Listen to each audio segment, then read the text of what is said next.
പണ്ട് ഉയരമുള്ള പച്ചമരങ്ങൾ നിറഞ്ഞ മനോഹരമായ ഒരു വനത്തിൽ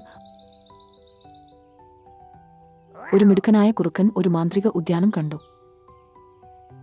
ആ പൂന്തോട്ടത്തിന്റെ നടുവിൽ ഒരു വലിയ മരം ഉണ്ടായിരുന്നു. പക്ഷേ ഇത് ഒരു സാധാരണ വൃക്ഷമായിരുന്നില്ല.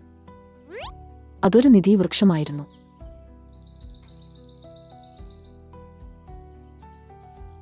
കൗതുകവും ആവേശവും കൊണ്ട് കുറുക്കൻ മരത്തിന്റെ അടുത്തേക്ക് നടന്നു ചെന്ന് ചോദിച്ചു,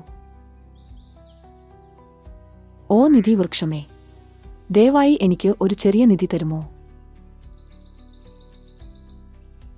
മരം സൗമ്യമായി മറുപടി പറഞ്ഞു, "സത്യസന്ധരും ദയുള്ളവരുമായവർക്ക് മാത്രമേ ഞാൻ എന്റെ നിധികൾ നൽകൂ." പക്ഷേ കുറുക്കന് കാത്തിരിക്കാനോ സത്യസന്ധത പുലർത്താനോ താൽപ്പര്യമില്ലായിരുന്നു. അത് എലുപ്പോഴിയെക്കുറിച്ച് ചിന്തിക്കാൻ തുടങ്ങി. "ഞാൻ സിംഹത്തെ കബളിപ്പിച്ച് മരത്തെ ഭയപ്പെടുത്തി നിധി നൽകാൻ പ്രേരിപ്പിക്കും," കുറുക്കൻ ഒളിഞ്ഞു നോക്കി ചിന്തിച്ചു. അങ്ങനെ കുറുക്കൻ സിംഹത്തിന്റെ അടുത്തേക്ക് പോയി. "ഓ ശക്തനായ സിംഹരാജാവേ, ആ മരം നമ്മിൽ നിന്ന് നിധി മറച്ചുവെക്കുന്നു. നീ പോയി അത് ആവശ്യപ്പെടണം." സിംഹം ദേഷ്യത്തോടെ നേരെ മരത്തിലേക്ക് മാർച്ച് ചെയ്ത് അലറി,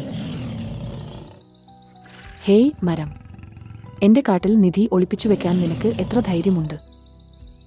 ഇപ്പോൾ തന്നെ അത് പുറത്തു കൊണ്ടുവരൂ."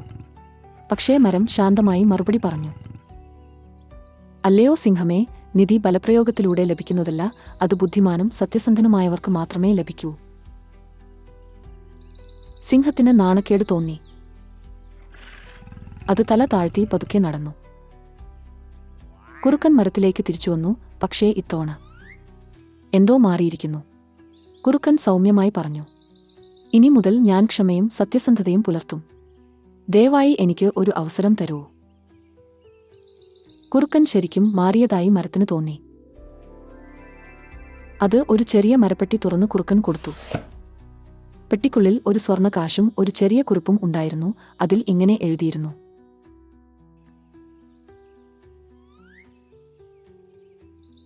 "നിങ്ങൾ കണ്ടെത്തുന്ന ഏറ്റവും വലിയ നിധി നിങ്ങളുടെ സ്വന്തം ചിന്തയാണ്."